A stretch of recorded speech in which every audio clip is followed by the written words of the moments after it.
Well, hey, Northridge family. Welcome to our new podcast set, it looks like, doesn't it? Huh? And if you haven't noticed, there's something a little bit different about this week. Hi, y'all. Oh, great. So, Wayne Curtis, just so you know, we saw that you said good evening, y'all, as Pete says on my Facebook page site. And just so you know, we have 3 different platforms. So there's the YouTube platform, and welcome to all of our YouTube connection points, and you can comment there. And then we have our Northridge Facebook page, and a lot of you connect there because you're disloyal to me. No, actually, you're loyal to the church. That's great. And you connect there and make your comments there. And then we have the Brad Powell Facebook page, which is also live, and some of you are there. And so Wayne is curating the Brad Powell Facebook page this Thursday live. And he said, good evening, y'all, as Pete says. And so I know Pete's always engaged from wherever you're at. Pete, I think you're down in Nashville right now, so hey, y'all. My wife, who has a lot of Southern roots in her, was influenced by that, so you'll probably hear a bunch of y'alls. You probably will. Sorry. But what you know what? We wanted to change up this week. I love Thursday Live. This is about connecting with our church family. This is about staying engaged with one another, with all the isolation that's happened with COVID and the pandemic and all those things going on, just to know, wow, we're still a family. We're still connected. We're still living for this 16-word mission. But a lot of the weeks, Roxanne, I've been, as you know, I've been kind of giving devotional encouragement. We're in a world that's tearing everybody down, and man, we just need Jesus, more Jesus to build us up. And so that I've really been leaning heavy on the devotional encouragement side, but we want Thursday Live to also have just a ton of variety. And we're a family, so I thought what better way to connect than Roxanne and I as a personal family. I don't know how she's done it, but we've been married 41 years. And Best 40 years of my life. yeah, you know, there's always 1 year missing in her calculation. But we thought we'd have a conversation with you, our church family. And so Roxanne's got YouTube up and Northridge Facebook page up, and I've got my Facebook page up because I am loyal to me, and I don't know what that means. But and we're going to go through and engage a conversation with you. And hopefully, and just so you know, Roxanne and I have been dealing with this in a very personal way. You, obviously, in a professional way, you've seen me in particular be engaging this. Roxanne's helped me with a couple of our Zoom meetings. Tom and Sarah was terrific, and we did that. But we've been dealing with this personally, not just professionally. We'd love to engage a conversation about that, the kind of things, maybe questions you would have about that.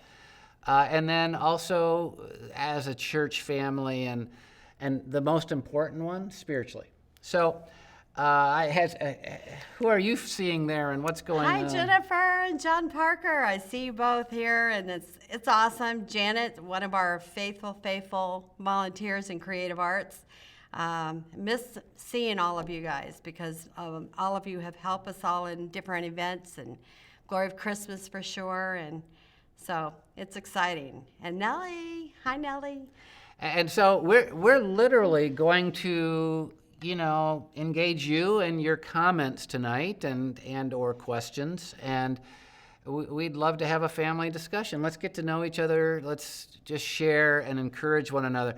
I've been living a little bit of Hebrews 10, 24 and 25. It's like the writer of Hebrews says, stir each other up to love and good works. And the reason is it doesn't come naturally to stay engaged in love and good works. And we're seeing it in our world, Roxanne. We're seeing it's more natural to be dark and go dark and be filled with rage and disappointment and all those things, and then engage it in social media. And so if there was ever a time we need to stir each other up to love and good works, to encourage one another, it's now. And it says gather together and encourage. So that's what we want to do. We want to be an encouragement. We're going to ask you kind of realize we need your encouragement, and we could just have a family discussion. So I'm going to engage some people on mine right now. I saw Jennifer Ampram Wolf, and Jennifer, faithful part of our Northridge family, Northridge Choir. And I want to say a special hi to her because I've been praying especially for her lately. And it's always great to have a conversation. We love to know what's going on in our church family's life so that we can engage a conversation with God on behalf of one another. And I know many of you are praying for me and Roxanne. And I obviously pray for Roxanne. I'm not sure if you pray for me. And she prays for me. And, Every moment. yeah. It's the only way. In the Old Testament, they used to grab the horns of the altar and pray. That's what she does to pray for me. But so welcome, Jennifer. I'm seeing a few questions here. Oh, Michigan Ron, on, I believe that's the YouTube site. Are there plans to reopen campuses to live services anytime soon? What about outdoor services? And Michigan Ron, I appreciate the question, and I bet you everybody on right now wants to ask that question, and you were the brave one, at least the one I identified that Roxanne identified. And are there any active plans to activate a live service in our building spaces right now? The answer to that has to be right now, no. We're not in a situation where anything has changed in a way that with our particular auditorium setups and our ministry style, we could really get back to live services like we do them. What we would have to do is we're in Michigan, and remember, you're hearing about some churches open, and there are some churches open in Michigan. I get it, and just so you know, I'm staying engaged in all of that. You're not going to hear that they're setting the world on fire and it's everything that people wanted it to be, because there are such tight restrictions on coming in to the building, on utilization of the space. If you've ever been in the Northridge Plymouth building, as an example, you know, this huge building, but you'd have to come in as family units and not your pods, as family units, relationally connected. And then there would have to be huge distribution between rows and seats. We'd have to throw away every other row. We'd have to throw away every, 6 feet between people. And we would have a hollow vacuum in that room that we're trying to fill, all the while having masks on, of course. And this is really important, all the while having to have masks on when you sing, because anytime you sing, you've got this engagement going on. And then you've got children, because we can't have kids ministry. So 2 things about that. Kids don't wear masks well.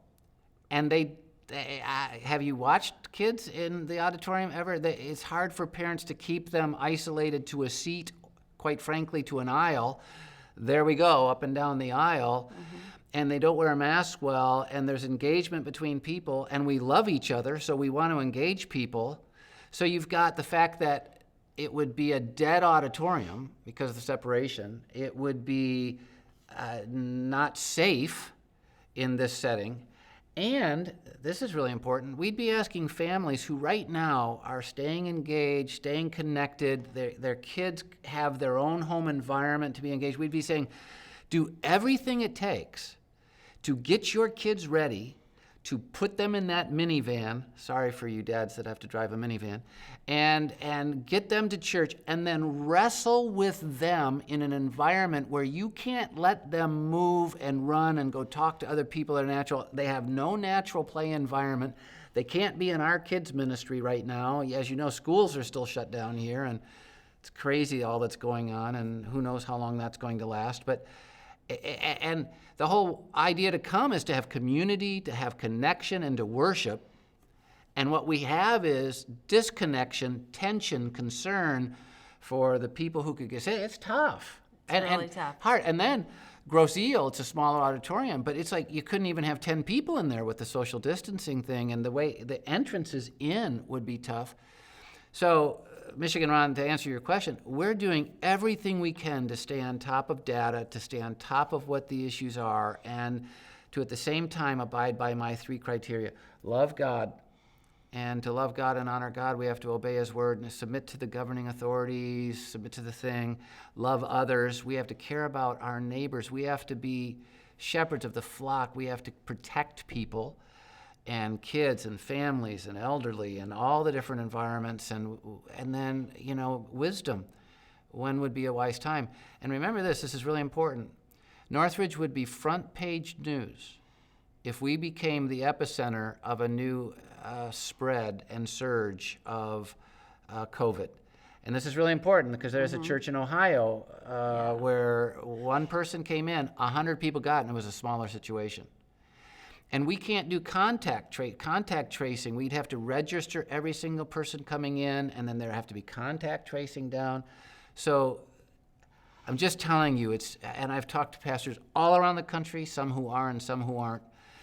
And some have said, we can't meet until 2021. Well, and I'm not against any decision any church has made. Every church is responsible for their own decisions. God didn't make me pastor of any other churches, and he didn't make those pastors pastor of this church. And so I am held responsible along with the other spiritual leaders of this church. And here, we just don't think dummying down ministry just to say we met is a way to do it. Secondly, most people will not come. I mean, we've been surveying. I know what the national surveys are. I know what our surveys are. And most people would not come because of the challenges. So we still have to do an online virtual service for the majority of people. And we've reached a ton of people who aren't even in our area. And so now we would be having to do a public service for the auditorium, which would have to be entirely different. Right? Different. And Roxanne's our creative arts director, and she can tell you, we would have to program for two very different events. Right? Yes, and we've actually I'm on the phone with different churches down in Atlanta and in Texas, talking to our ticket company that we sell our GOC tickets with, and they're helping these churches trying to register people so that they are registered, and then only that many people are allowed into the thing. And some are having a lot of trouble because they're doing a registration that includes like 30% or 35% of the people, leaving the rest for visitors and for volunteers who come in. They have way too many that come in. That's a very negative thing. So they can't go, and they're all ready to go. There's just so many things out there right now. I've seen video of outside live worship things that they've had, and they weren't social distancing at all. And by the way, that's the big thing. That is so scary to me that they're just still doing it. So hopefully, we're getting to see our grandkids now. Somebody asked about that, and we get to see little Bradley all the time now, and she actually comes to me without crying, which is nice. Yeah, it was. This thing was tragic for us with the grandkid department because it separated us all. But with little Bradley, she knew us and loved us. We were there at her birth, and then this thing separated us because Blake and Nina and Bradley care about us, and we obviously cared about them, and we've been trying to do the right thing, be wise. And when we got together with them finally, when we said, okay, let's open up our pod, we've been quarantined, we're safe, we won't go out and be unwise in our associations, Bradley would cry every time I tried to touch her. And so it was like tragic. But finishing the service thing, I have to say this. My entire life, our lives, are dedicated to gathering together believers and others who need to hear about Jesus. I have been a part of building every square inch of this building. Trust me, I didn't build it, it's safe, but it's like about the vision casting, the understanding of what we needed, the resource gathering, the design thing, and I mean, blood, sweat, tears for all of it. And I want to utilize this space for its intended purpose. So I don't want you to think I'm being cavalier. I want us to gather. There's nothing I want more. Bill Wing is made a comment, says, I can't wait to get back there. And Bill, I can't wait to have you back here. I can't. But we cannot dishonor the name of Christ by doing something that would show that we didn't care about our neighbors, that we didn't care about culture, that we weren't being responsive, good citizens within this environment that we're in. And I've had conversations with pastors who've started and they've had to retract. They've gone back or wish they could. Mm-hmm. because it's not the same thing. And then outside services, and I appreciate the question about outside service, and I want to have an outside service in the worst way, and I can't say that we will never, and all. We're working every angle possible. Every angle. To try and connect. On the roof, Roxanne, in the parking lots. with the creative programming Yeah, team, they we're talk about it trying. all the time. Yeah. And we've thought about like putting the team maybe on the roof or on a really raised platform, and then letting people park and the things around, or gather and put them on the grassy knoll of Northridge. We're not in Dallas, so I guess the grassy knoll's okay. A JFK reference. So all of you who know 1963, that was a very relevant comment. But but here's the thing: every outside gathering we've seen, people don't social distance, and how can they? I've met some people from Northridge out in the public, and it's like the first thing you want to do is like, yeah, and it's like, it's natural. We love each other, and it would happen. And if you see these churches that are gathering outside, cars parked right close to each other, they're facing in windows, they're right next to each other, people are sitting too close. There's just, and we don't want to be the epicenter of danger. And I want you to know, the at-risk people of Northridge Church would be the most apt to be the first into a service at the building and the first to a live worship service, and we have to protect them too. So I agonize. But anyway, Michigan Ron, thanks for asking the question. I knew it'd come up. I wanted to spend some time getting you into my heart and life on this thing, but I right now, no, but we're always looking to when we could with a want to. Yeah. A huge want to. Huge one too. We're thinking of things. That's why we're doing this worship night coming up. We're trying to keep a little bit of Northridge so that you can experience it at home. And there are the other things that are coming up as well, right? Mm-hmm. The watch parties. I'm sorry, I was reading. So Watch parties. Oh yeah, we are doing. We were strategizing even today. We've Yes. been strategizing for a couple of weeks about how can we start building community around our weekend services, even though we can't be in the space together. And our team is really working hard to develop the idea of a watch party, where all of us have opened up to certain pods. Like Roxanne and I have opened up to Blake, Nina, and Bradley, and they've opened up to us. So they're in our pod. So we're not at risk in that. Instead of watching it all isolated and separate, let's get together.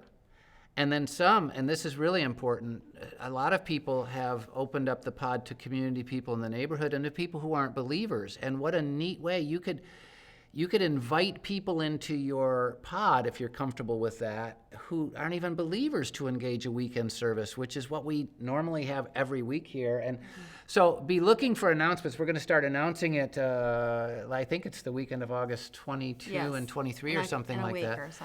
Yeah. And telling you more about it. And we're really excited about it because it's a way to step forward, right? Yeah, it'll be fun. It'll be different, and it'll give us a little bit of spark, because we're ready for one, aren't we? And I want you to, I'm going to be honest with you on this camera. This is not meant to be slick. We're engaging this, I'm reading this, I'm not hearing her, I'm saying what, and all those different things, and she's doing the same. But be honest, I saw some questions earlier, and for some reason, so many questions are coming in below that I can't get back to the questions before. I have Eric Hampstead here. I'm way down in the things. It says, just want you to know there are lots of us that are very happy Northridge is online. You have tons of support. Erica, thank you so very, very much.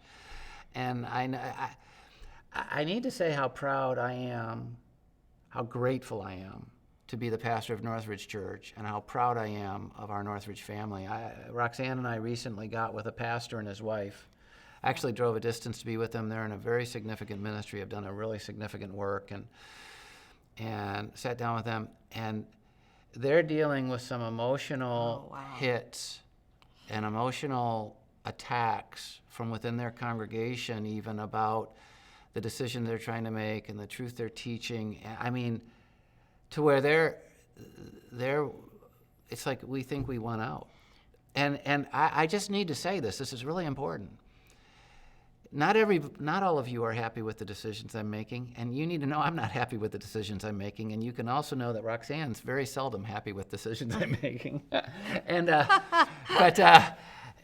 which is why she just makes the decisions when it comes to our personal life and our husband. But I wish. It's like not all of us are agreeing, but the grace with which you have handled this, and the very small percentage of people who have lashed out towards us in rage is just so impressive.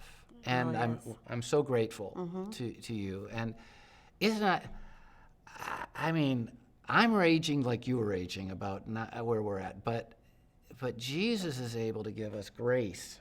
And can I just tell you, Northridge, this is truly a Grace Church family. It's just, and I'm just very, very proud of you. And Roxanne knows I don't come home feeling beat up, or we're not dealing with these things. We're just not getting owned, and it just says so much about you. Because we know you're not, none of us agree on anything 100%, right? We have people on different sides of the political divide here. We have people on different sides of the COVID divide here. We have some people here who think, it's a scam, that'll change at the election. And then we have other people, and it's not that, right? Because people have died from this. People have gotten genuinely sick from this.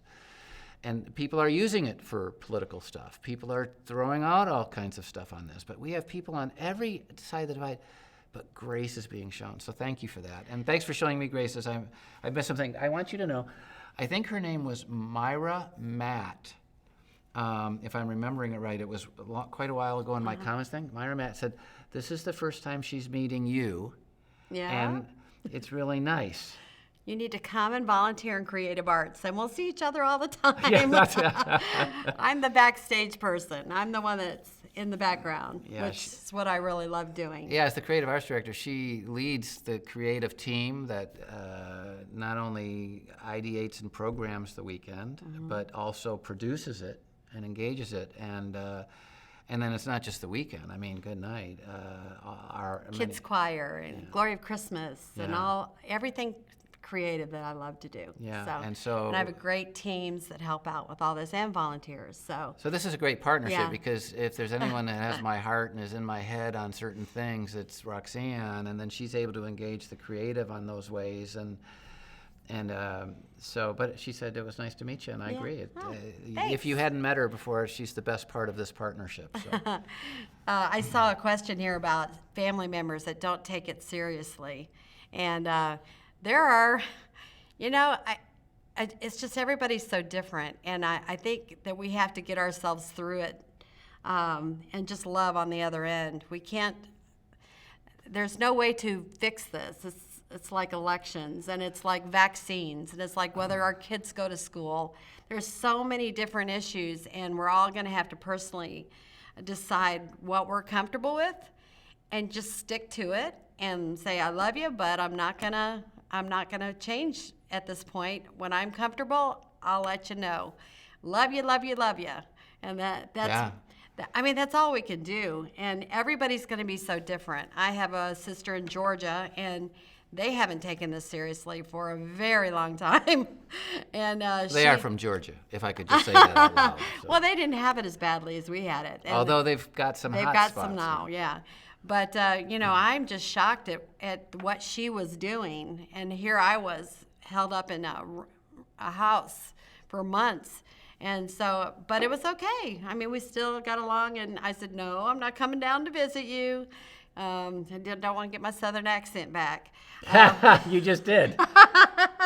So, but you just have to love them through it. And hopefully they respect what you are comfortable with.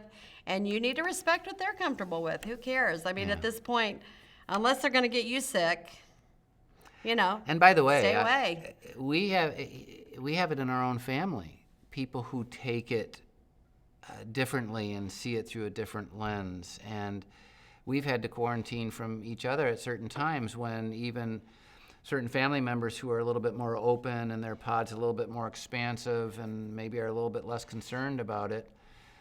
When Roxanne and I meet with them, and we try and socially distance then with Blake and Nina as an example and Bradley, because the baby and Blake's got some health risk things. it's like now we have to separate from them and then if Blake was invited into a group gathering, there's tension involved in that. And then we have the agony of, we have our precious youngest daughter, Allison, and her husband, Matt, and our grandson, Cohen, in Portland, Oregon.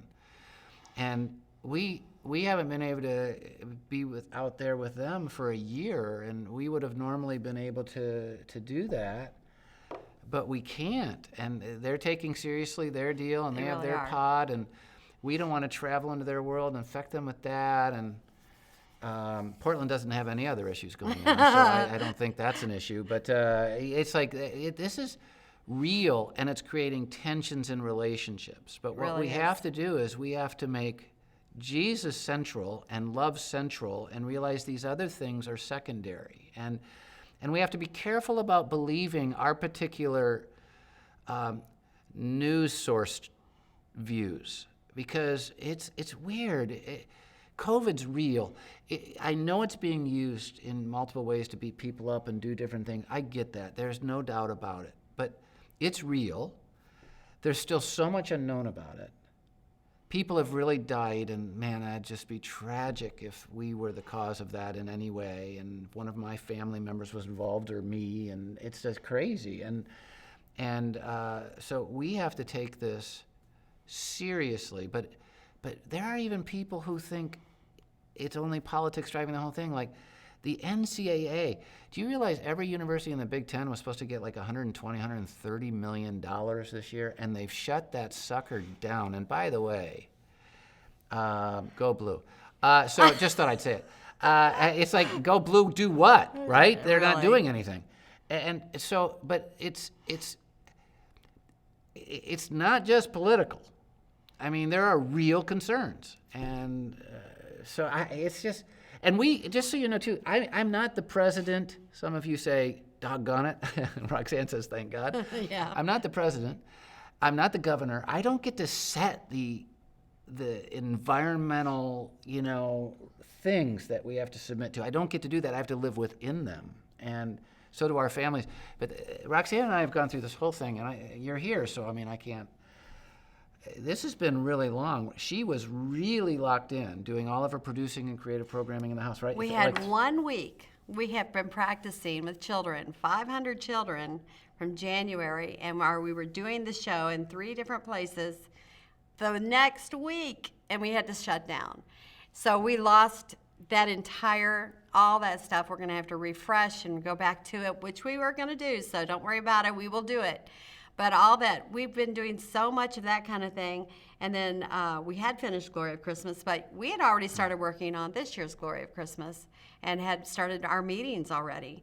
So, yeah, you're right. It's been Well, and you were, crazy.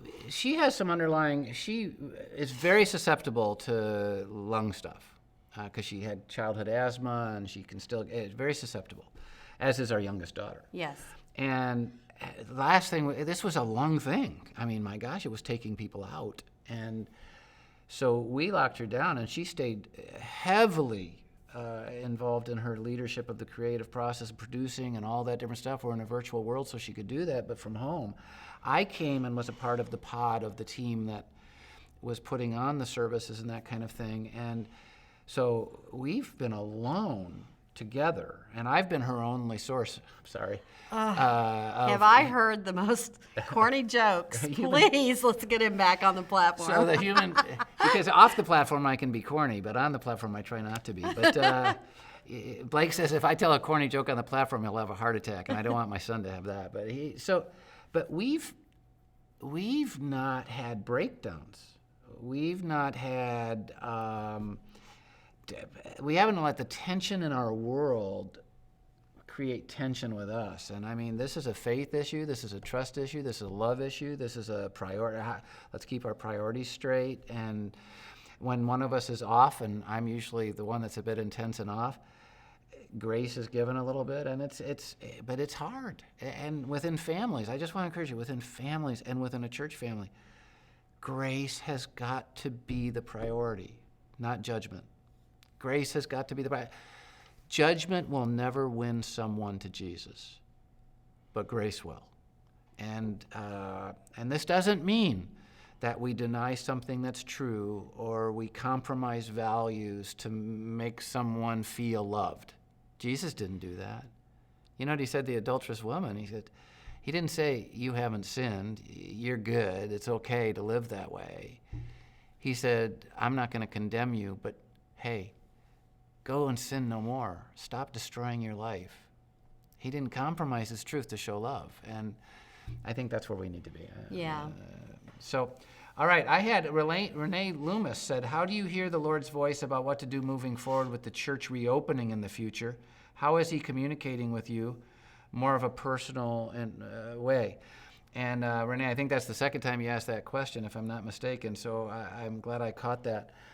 Yeah, and I don't want to, anyone who's a part of Northridge, if you're a guest, welcome, by the way. If you're kind of new right now, joining us on YouTube or one of the Facebook pages, this is my precious wife, Roxanne. We're just engaging a conversation with you. People are asking questions. And just so you know, I'm going to go back and read through the questions post this, and if there's something that I feel like needs to be answered, hopefully I can put it in a future Thursday Live, or maybe I can even write about it. But I never want it to seem like I hear the voice of God. You read the Old Testament, Moses went up on Mount Sinai, and God spoke, and he wrote in the tablets, and he carried them down. We wish, right? I would love it if that happened. But the truth is, he asks of me the same thing he asks of you, to take his word, to apply it to daily life, and to ask him for wisdom and trust that he would give it to you, and then evaluate the wisdom that you're having by engaging his truth, never compromising his truth, and then engaging other spiritual counsel. The Proverbs are filled with that, and experience and all that goes forward. And so let me tell you how I'm hearing the voice. The first thing I do every day, and I get up early, and I spend quite a bit of time doing this, is engage time with God. And I do it through reading the Bible. Roxanne sleeps a lot longer than I do, so I have plenty of time before she would wake up. we don't see mornings. Yeah. She wouldn't be able to see the scripture until she's had more sleep. So it's like, but anyway, so I really engage the scriptures first and let him speak to me, because it's his living word, and pray through those kind of things and deal with that. And then I spend time praying through the Lord's Prayer. You know, you're my Father in heaven. I have to remind myself, you know, hallowed be your name. You're in control. Doesn't feel like it, but you're in control and you're able. And I pray through, give us our daily bread, your kingdom come, and that kind of thing. And then I spend time just saying, God, I need your wisdom. I don't have it. And I have a bunch of questions. There's a verse in Jeremiah 33:3 that says, call to me and I will answer you and show you great and mighty things that you don't know. And I've put that at the top of my prayer list. And I've just said, God, there's so much I don't know. I don't know. And, you know, you have to give me wisdom. I want to love you and honor you, never compromise your word. I want to love others. I want to be a good shepherd of my family, of the church. And then I want your wisdom in this. You know, what do you want for Northridge? And, you know, give me clarity on it. And give our team clarity on that. And I just engage wisdom. And then I read a ton of news to stay current on the data. I want to know the data for what's going on nationally, state. I connect with a lot of people and try and stay in touch. What's happening in churches that are opening or not opening, the size and what's engaged there, and what's our team think, and creatively and all that. What do others think?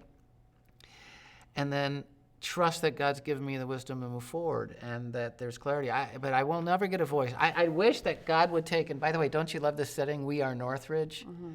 And just so you know, if you can't see it, these are individual pictures. Each square is a picture of someone from Northridge, and it makes this mosaic, and I love this.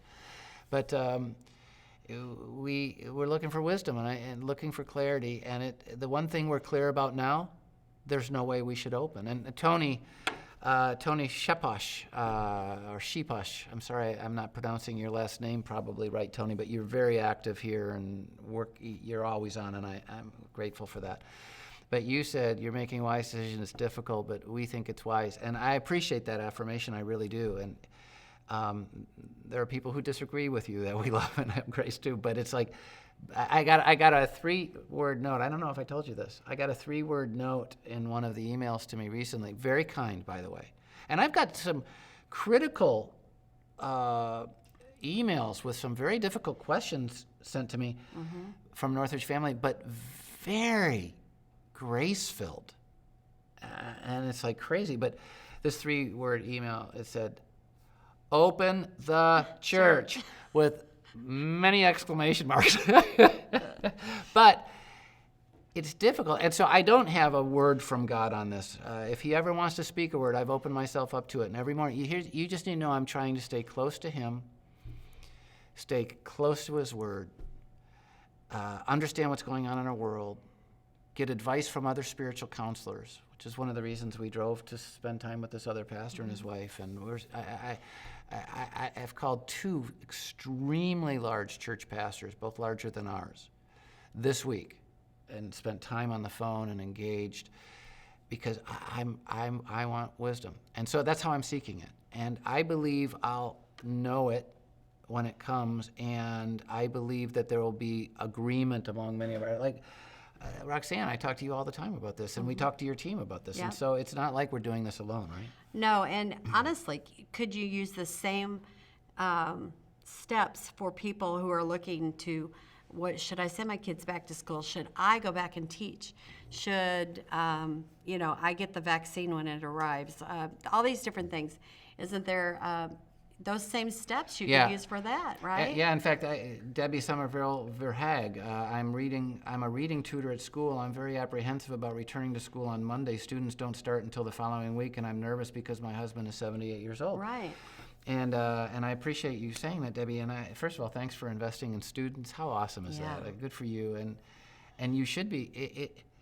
It's a scary thing, and it's not like you don't have a high-risk situation, and you need to make sure that you're not infecting your first priority, your family. And these are very real issues that people are dealing with. And I'm all about in-person school, face-to-face school and educating our kids. I'm also all about protecting the most vulnerable. That's why we care about the poor at Northridge. It's why we care about widows. It's why we care about people who are hurting. It's why we have our whole care ministry. It's because we care about the vulnerable. Now think about that.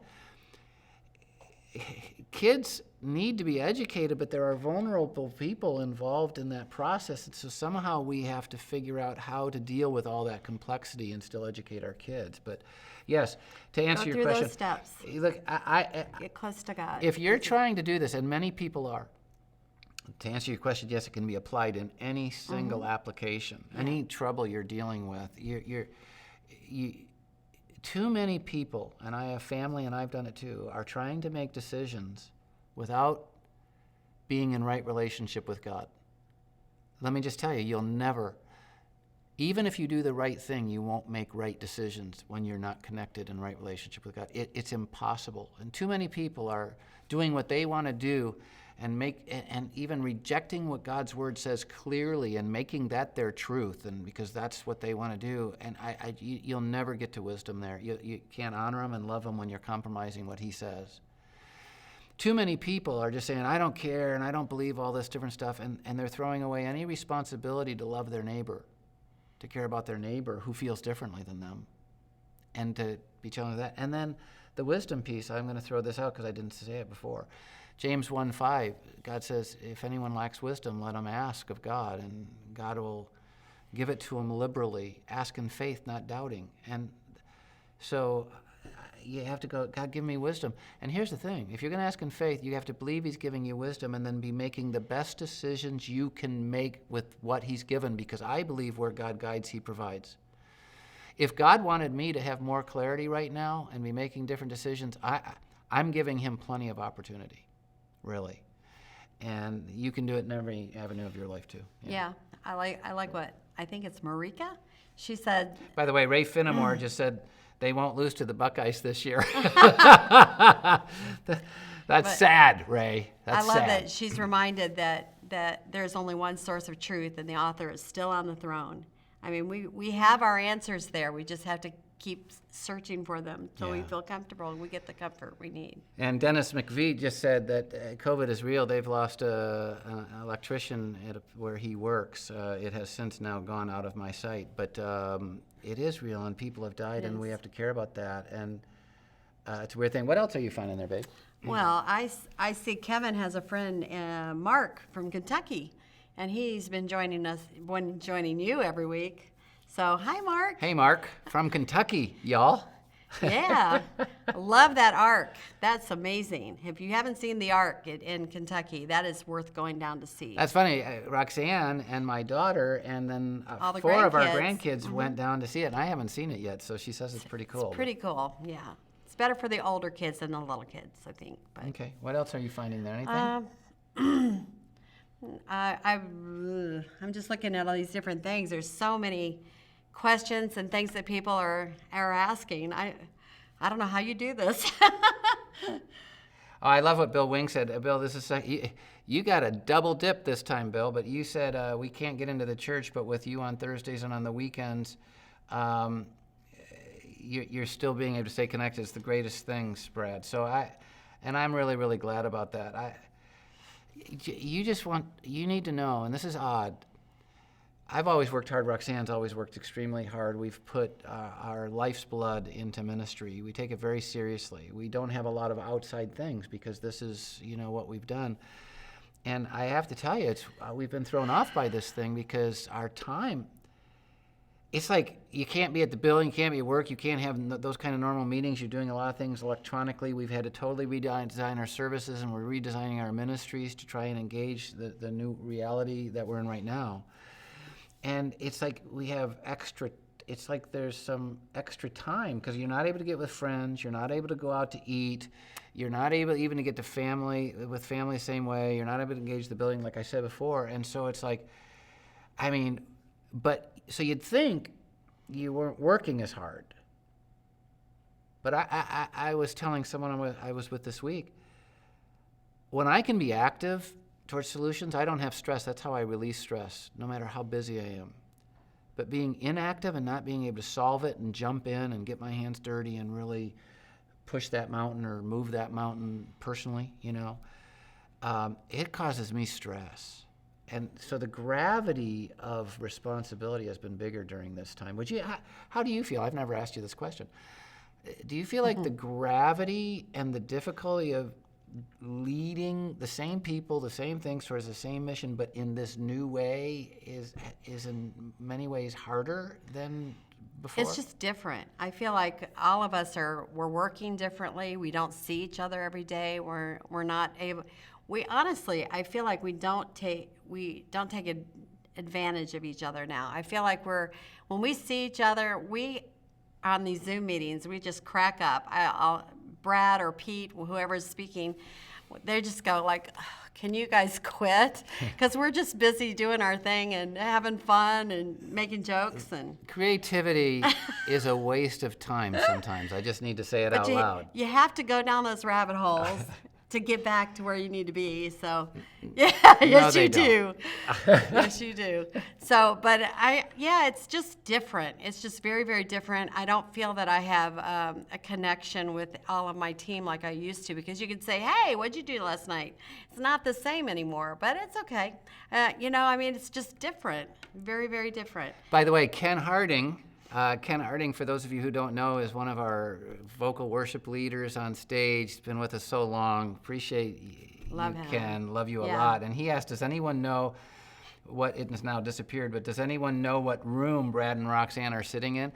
We're sitting in the new walkway. The center of the auditorium is now the new walkway. It's where the stairs used to be to go up to the second floor, that have been torn out and opened up to our all-new 16 Central. And so that's the auditorium, and that's 16 Central. We're right in the middle. And the new stairs, Ken, are right that there. way, that go up to the loft area and to the second floor, and we're against the wall there. So that's the old cafe's down that way, the lobby's down that way. So hopefully that gave you a picture of where we are.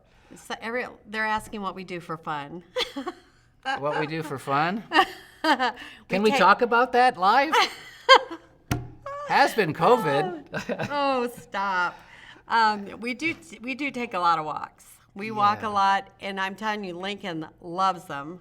So he's, we actually have to say W, because if we say the word walk, he goes crazy. Yeah. Yeah. And So that's a way that we can connect, talk together, enjoy Lincoln, enjoy the outdoors, and stay exercised a little bit. And we're Yeah. also both exercising in the home. Yeah. And then I'm on keto again, and I've been on carnivore keto. We've been on keto together. He's I'm changed doing his more diet a of little a- bit yeah, different. So we're doing a lot of recipes, and I'm always trying new stuff. But we have fun. You know what? Engaging real life. We Yeah. really do have fun doing ministry together, because that's part of our life, big part of it. We have fun when we get with our kids, which was really taken away from us for a long time. Still is a little bit. I mean, we have 4 grandkids that are on the road with our daughter Carissa and her husband Mike.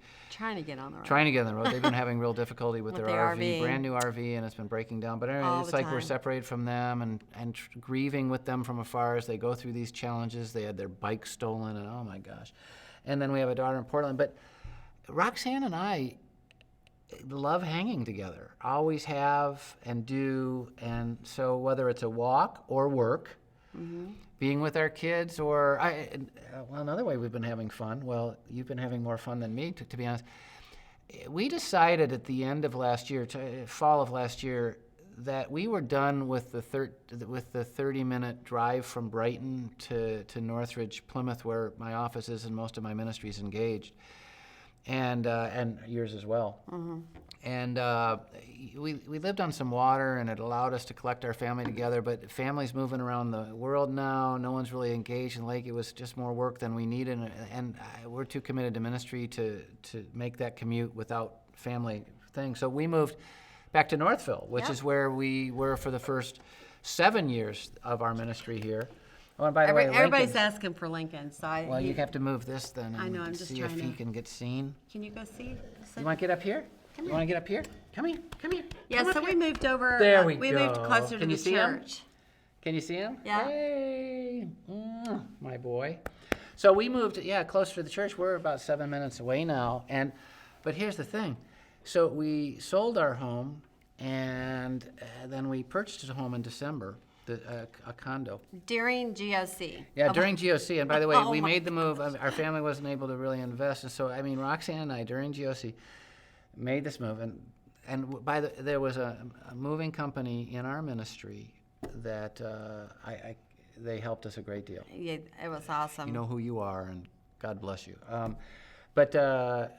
So we've been working on our home a bit, to be honest with Emptying you. boxes that haven't been opened for 20 years.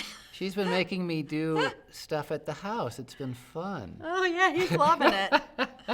So I got my Christmas cards addressed and ready to go for this Christmas. she is so organized. She's out there, man. I'm just telling you, she's out there. I've told you before, right? She has a packing list for going to CVS. It's just crazy. But I got a question from Janelyn, and Janelyn, thanks so much for the question. And I appreciate you. Thanks for being a faithful part of this ministry.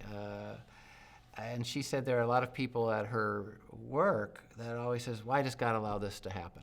And do you have any words to them?" And it's such an interesting thing, right? Like God's controlling all this different stuff, like a marionette, and we're just a bunch of automatons and machines, and He's doing all this different stuff.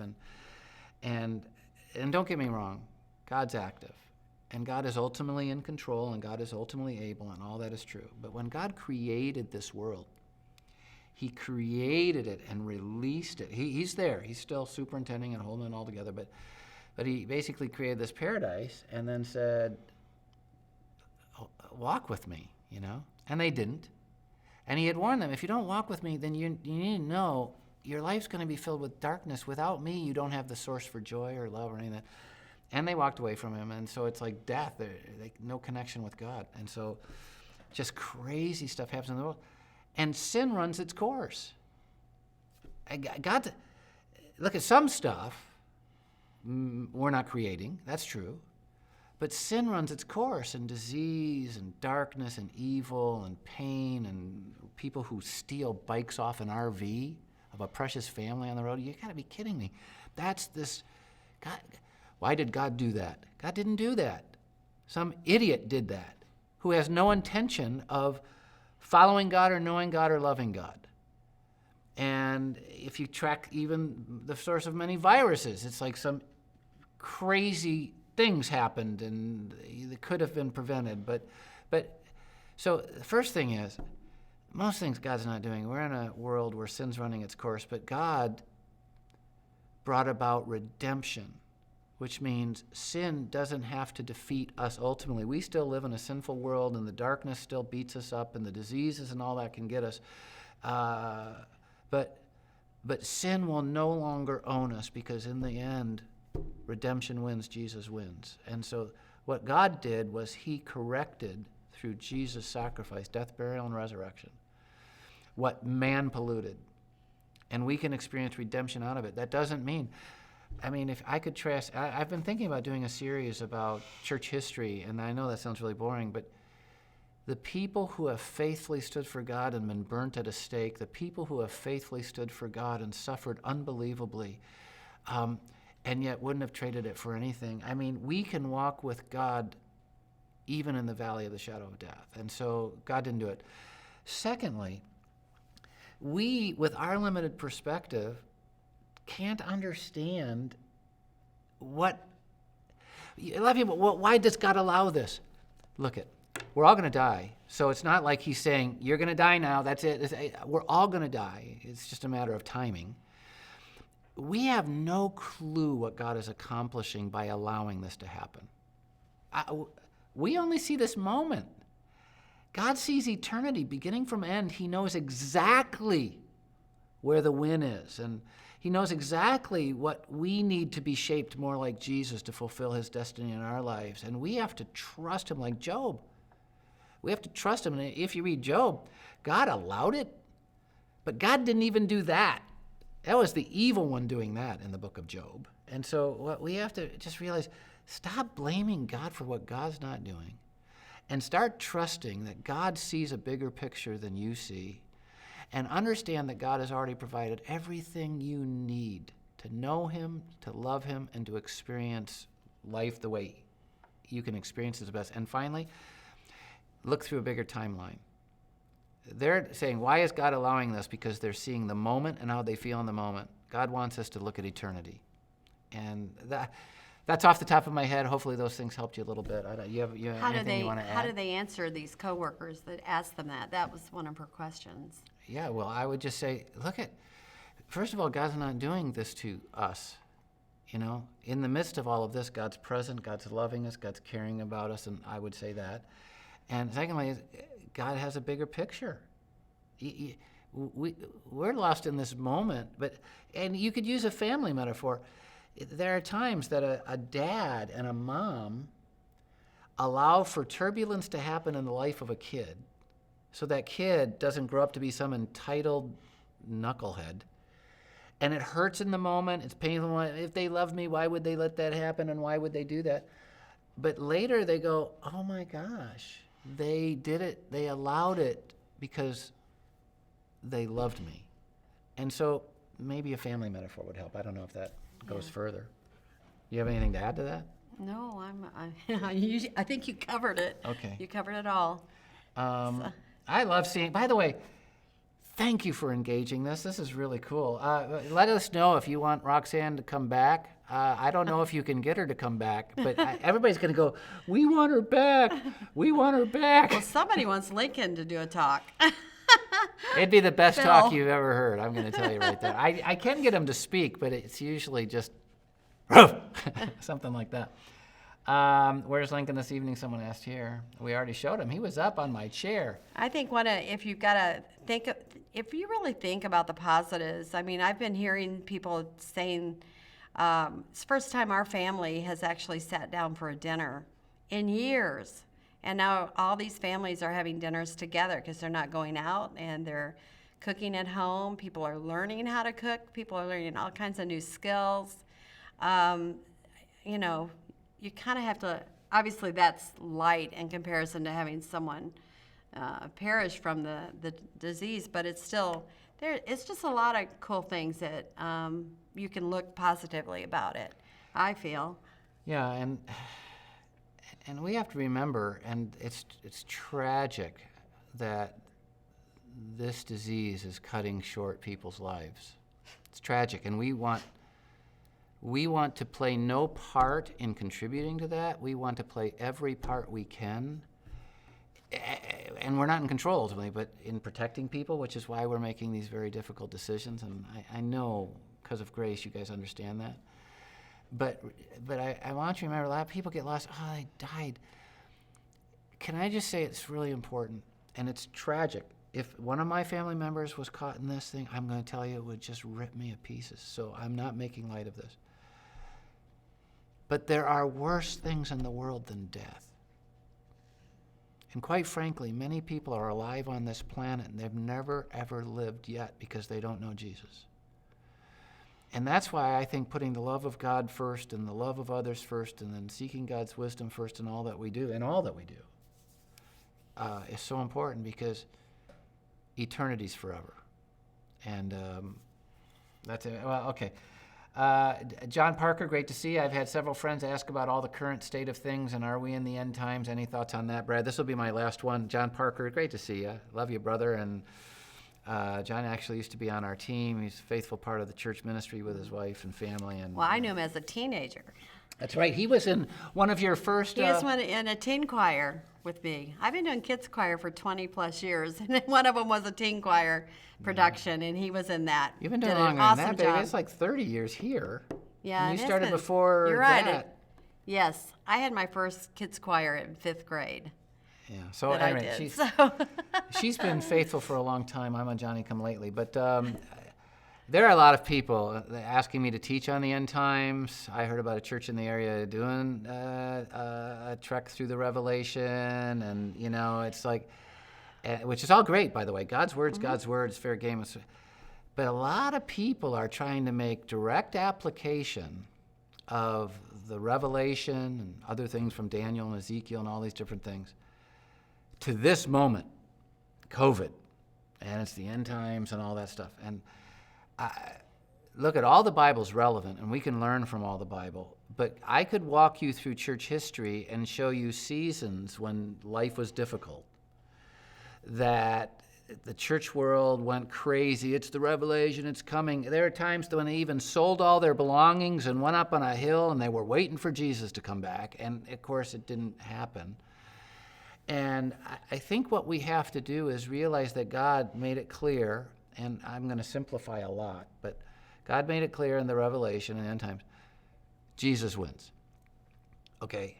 There are all kinds of symbolisms and everything. I've taught through the book of Revelation, and I may teach through the book of Revelation again, but it won't be directly connected to COVID, I'm going to tell you right now, because the world has been filled with disease for a long time. My dad had polio. Was that connected to the end times? That killed a lot more people.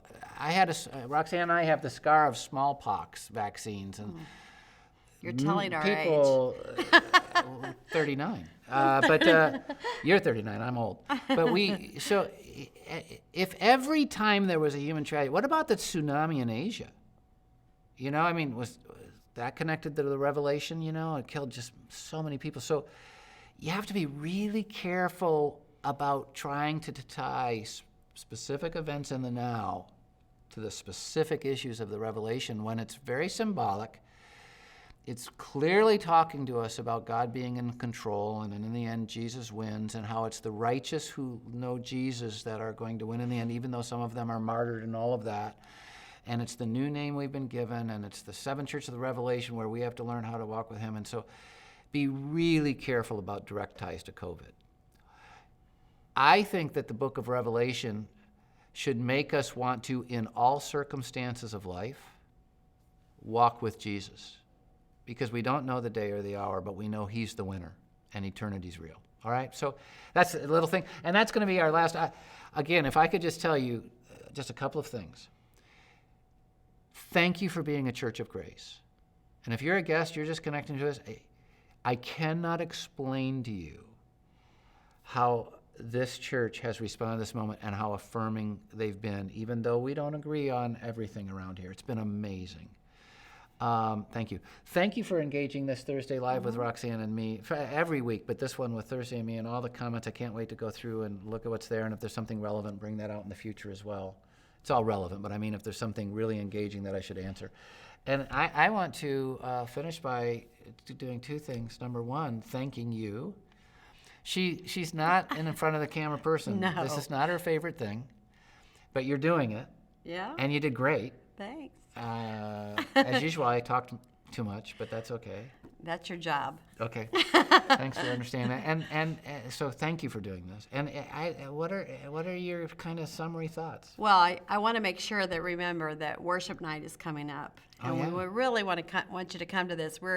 We've already planned it all out and everything, and it's coming up on the 20th, and it's the Thursday night. Was that next week? Yeah, it's August 20th. It's that next Thursday. week? Yes, it's our next Thursday Live. Yeah. So it's. And I'll be there to kick it off, but it is going to be a full-out, We have such an worship amazing night. music team, and our production team is doing a lot of cool things with it. So you're gonna love it. It's gonna be great. How about that? The director of creative arts giving a shout out to the creative team. Not bad. I like that. It's 1 week from tonight. And can I give you a mirror that and ditto that? Our creative team, they have really invested in this. All of our ministry have. teams are trying to reinvent ministry and all of that different stuff. And so you can be really proud of your team, and can just tell you this is really, really important too. Because of your grace and giving, Northridge, we've been able to sustain the staff to reinvent ministry to make sure that we're trying to engage your kids in a way that in this virtual world is going to engage, and that we'll be ready when we can come back. And the same with students and with Levi and the team, and the same with marrieds and care and Kelly Lindsay. I'm so proud of the care team and how they're engaging and the creative team. So thank you for the grace of giving, and you need to know, along with showing Jesus' love around the world to the vulnerable people, to the poor and that kind of thing, you're helping us to engage this team to do ministry to wake the world up to Jesus. So any other summary thoughts? I just don't know. I love what somebody said. I think it was Jennifer said, don't do it. Don't do a Revelation series in 2020. Let's get through 2020 before we go on to the next, and I thought that was funny. Because I thought, And it's great. It's like too many people try and make a direct tie. And it's like so dangerous. You can get way off. should I tell my 7th grade story? Sure. Okay, I'm over 60, right? What?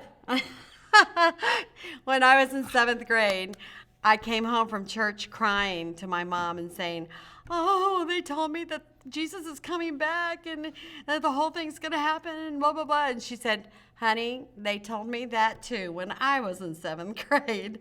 And of course, my mom's 85 now, yeah. And anyway, it's people do automatically go to that, and that doesn't necessarily mean that that's gonna happen. And I love it. I was listening to Andre Crouch the other day, and he talks in there about how Jesus is coming back for us. Well, Andre passed away. He's in heaven now. And I was telling Brad, it reminded me of the verse where Paul said, and we which are alive and remain will be caught up with him in the clouds. And so we just don't ever know when it's gonna happen. So we just need to enjoy life, enjoy our kids, enjoy our grandkids, and really And not live in fear. We live knowing that he's in control and that he is going to perfect his new creation in the end. Yeah, whenever it is. But he said you're not going to know the day or the hour, and the principles in these books are meant to be applied so that we live for Jesus in the now he's given us, and not get wacko and crazy and do all that stuff. Did I just say get wacko and crazy? Love God, Okay. love people. There we go. Love God, love people, and seek his wisdom. And that's what we're trying to do in our lives and all of that. Again, we are Northridge, and I couldn't be more proud than to be a part of this church family. Though you're isolated in many ways, don't be disconnected, please. We're still a community, stirring each other up to love and good works, gathering together in Jesus' name this way. We're still a church family. Don't let the boundaries of that get off. And we're committed to you. Stay committed. And I can't wait to see what God has for us. Let's pray, okay? God, I thank you so much for where you guide, you provide. And you guided me in the ministry. You provided my precious wife, Roxanne, and I thank you for that perfect example. And God, you've guided now your church and your people and this world into this moment. And you're going to provide. And we just have to trust you. You're our pillar. You're our stability. You're our security. We have to trust you. And so first, can I just say thank you that though we've all sinned, you've redeemed us in Jesus' name. And I pray for anyone who might be listening to this who doesn't know Jesus, who doesn't know his redemption, his forgiveness, that they would call on your name, turn to you, connect with us, and we'll help them if they don't know how to do that. Just help them to find you, to know you, and to live you. And for those of us who have discovered you, we're getting beat up in this world right now, God, but if we trust you and look to you, we can still have peace and joy and purpose and love and grace. And I thank you for the Northridge family. I pray for each and every one. Some are hurting. Please give them grace that's sufficient. Some are doubting. Please, God, reveal yourself in new ways to them and give us wisdom as to when we can come back together. But until then, let us not find our joy in coming back together. Let us find our joy in you, which we can have now and then. And we'll thank you for it in Jesus' name. Amen. Thanks, Northridge family. We'll see you next Thursday for our worship night. Yeah.